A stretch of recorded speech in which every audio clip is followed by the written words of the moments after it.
Lumpy रोग को लेकर चिड़ावा में बंद के आह्वान पर गोरक्षक दल की दो फाड़ आई सामने। एक बंद के समर्थन में तो दूसरे ने बंद का किया विरोध। लंपी रोग को लेकर 15 सितंबर को बंद का आह्वान किया गया है। इस बंद के आह्वान ने ही चिड़ावा की गोरक्षा दल या फिर गौ सेवकों की दो फाड़ को उजागर कर दिया है। एक पक्ष जहां बंद करवाने के समर्थन में है तो वहीं दूसरा पक्ष बंद के विरोध में है। एक पक्ष बंद करवाने के लिए व्यापारियों के संगठनों से मिलकर बंद के लिए हस्ताक्षर करवाए हैं, तो वहीं दूसरे पक्ष ने बंद में अपना समर्थन नहीं दिया है। अब मामला क्या है वो आपको समझाते हैं। एक और जहां विनय सोनी, विक्की हर्षपाल, बिल्लू मुरादपुरिया आदि गोरक्षक बंद के समर्थन में हैं, वहीं गोरक्षक अभिषेक पारिक, बिट्टू एवं उनकी टीम बंद के समर्थन में नहीं है।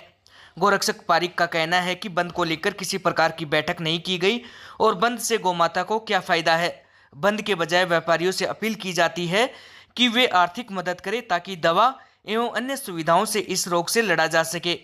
इसी को लेकर व्यापार मंडल अध्यक्ष महेश मालानी एवं सचिव पुरुषोत्तम बुकानिया का कहना है कि किसी भी दुकानदार को बंद करने के लिए पाबंद नहीं किया गया है और ना ही व्यापार मंडल की ओर से बंद है। ये स्वैच्छिक बंद है। सवाल अब ये उठता है कि बंद से आखिर किसको क्या फायदा है। ये तो दूर की बात है, लेकिन इस लड़ाई को लड़ा जा रहा है उसका नेतृत्व कौन कर रहा है, जिसको लेकर असमंजस्य की स्थिति बन गई है। देखो, गोरक्षा दल जो अपनी गौ सेवा कर रहा है निरंतर, इसमें मेरे को ऐसे लग रहा है कि बंद जो व्यापार जो बंद कर रहे हैं उससे गौ सेवा में कोई फायदा नहीं होगा।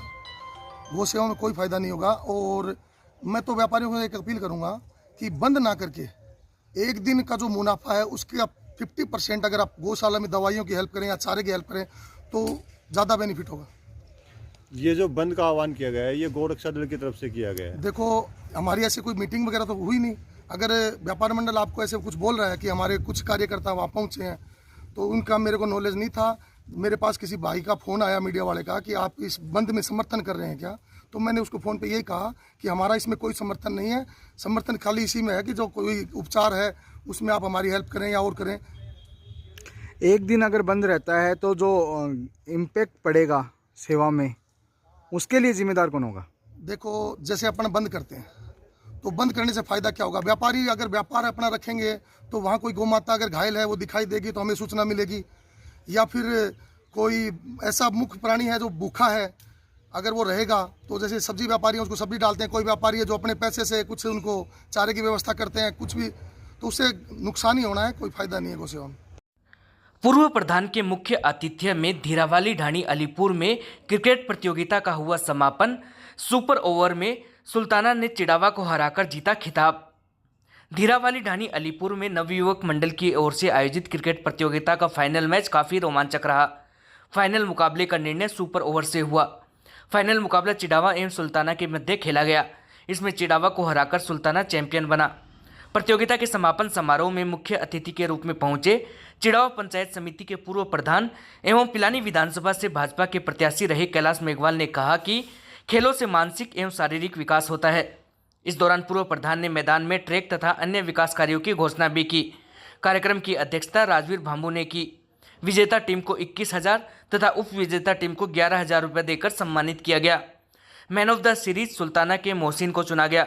इस दौरान रोहतास सैनी, ताराचंद सैनी, जूथाराम सैनी, देवकरण सैनी, बजरंग मीणा, मंगेश मीणा, प्रताप सैनी, मनोहर सैनी सहित अन्य गणमान्य जन उपस्थित रहे। जिसे बहुत अच्छा लगाव है।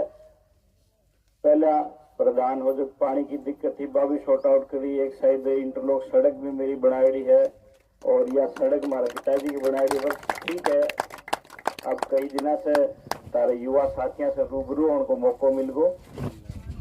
और मैं तो एक ही बात करूं युवा साथी ने कि सब आपको लक्ष्य लेके चलो।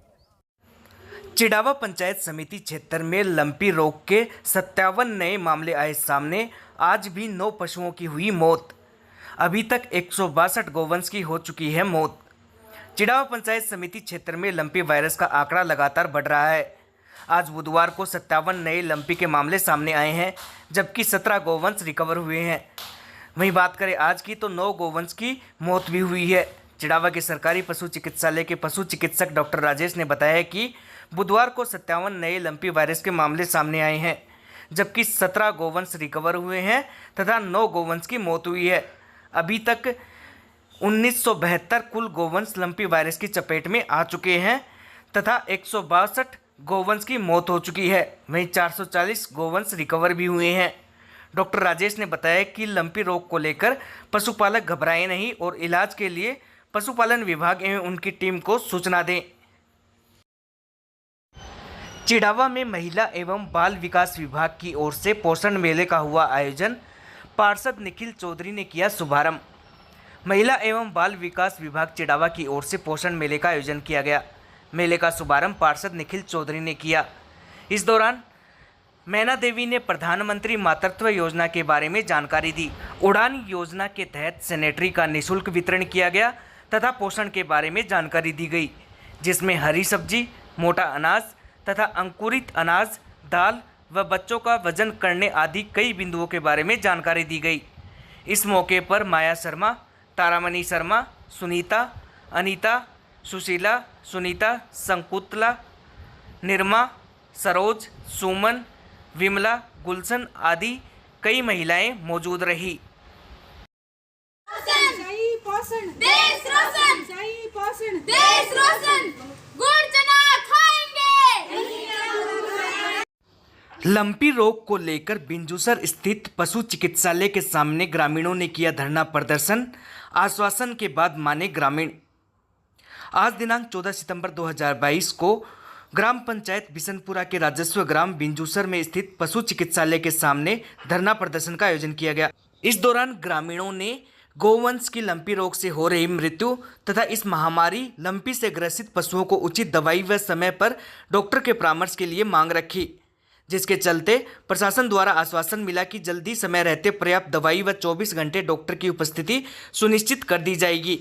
इसके बाद सभी आक्रोश पशुपालकों ने धरने को समाप्त कर दिया और आने वाले 5 दिन के अंदर अगर सुविधाओं को बेहतर नहीं किया गया तो आंदोलन तेज किए जाने की घोषणा की। मांगा जाता है तो बोल रहे हैं आगे से नहीं भेज रही। तो आज जब इनका जिम्मेदार व्यक्ति यहाँ पे नहीं मौजूद होगा तब तक हम यहाँ पे धरना प्रदर्शन रखेंगे शांतिपूर्वक, और इनको आना ही पड़ेगा और जवाब देना पड़ेगा, अन्यथा इसके परमानेंट ताला लगाएंगे इस हॉस्पिटल के। हिंदी दिवस के उपलक्ष्य में जयपुर में आयोजित राज्य स्तरीय समारोह में मुख्यमंत्री अशोक गहलोत ने MD group of education Chirawa के 9 विद्यार्थियों को किया सम्मानित। एमडी ग्रुप ऑफ एजुकेशन के 9 विद्यार्थी तनुप्रिया पुत्री सुरेंद्र कुमार, सिमरन पुत्री सत्तार खान, तन्वी पुत्री धर्मवीर सिंह, सोनम शर्मा पुत्री राधेश्याम, उदिता कुमारी पुत्री राजेश कुमार, स्वाति पुत्री सुरेंद्र कुमार, तनिषा पुत्री संजय वर्मा, विनय सैनी पुत्र महेंद्र कुमार सैनी तथा सुमित पुत्र अशोक कुमार गोयल को माध्यमिक शिक्षा बोर्ड राजस्थान अजमेर की सीनियर सेकेंडरी बोर्ड परीक्षा 2022 हिंदी विषय में राज्य में सर्वाधिक 100% अंक प्राप्त करने पर भाषा एवं पुस्तकालय विभाग राजस्थान सरकार जयपुर की ओर से आज 14 सितंबर 2022 को हिंदी दिवस के उपलक्ष्य में सवाई मानसिंह मेडिकल कॉलेज मुख्य सभागार जयपुर में मुख्यमंत्री अशोक गहलोत व हिंदी विभाग के प्रशासनिक अधिकारियों द्वारा सम्मानित किया गया। संस्थान चेयरमैन सुनील कुमार डांगी व प्रबंधक समित डांगी ने बताया कि विद्यार्थियों के 100% अंक आना सफल शैक्षिक प्रबंधन, गुणवत्तापूर्ण शिक्षण प्रणाली, संस्कारित बोधगम्य वातावरण व विद्यार्थी शिक्षक संप्रेषणीयता को दर्शाता है, जो अन्यत्र दुर्लभ है। इस अवसर पर अजीज खान, प्रधानाचार्य कुलदीप मिश्र, प्रदीप कुमार शर्मा ने विद्यार्थियों के उज्जवल भविष्य की कामना प्रकट की। हिंदी भाषा को लेकर हमें गर्व होना चाहिए। अनिल अनमोल। हिंदी दिवस पर हिंदी भाषा को लेकर कवि शिक्षक अनिल शर्मा अनमोल ने अपने विचार रखते हुए कहा कि हिंदी भाषा हमारी राष्ट्रभाषा है, जिसका सम्मान करना चाहिए। धीरे धीरे ही सही हिंदी भाषा को लेकर लोगों की मानसिकता बदल रही है। देखिए, सबसे पहले मैं हिंदी दिवस की सभी को शुभकामनाएं देना चाहता हूं। और पिछले अगर वर्षों को हम देखें, जैसे 14 सितंबर 1949 को राजभाषा का हिंदी को दर्जा दिया गया और उसके बाद में निरंतर प्रयास हो रहे हैं, लेकिन एक बड़े स्तर पर अगर ये प्रयास किए जाएं तो हो सकता है कि पूरे राष्ट्रभाषा के रूप में इसको जो हम स्वीकृति के लिए एक प्रयास कर रहे हैं उसमें हम सफल हो पाएंगे। क्षेत्रीय जो भाषा है अपनी मारवाड़ी, उसको भी मान्यता को लेकर प्रयास किए जा रहे हैं, लेकिन उसके भी प्रयास कहीं दिखाई नहीं दे रहे हैं। देखिए, राजस्थानी भाषा की बात आती है तो उसमें क्या है कि अगर हम राजस्थान की बात करें तो अलग अलग क्षेत्रों में भी अलग अलग बोली जाती है।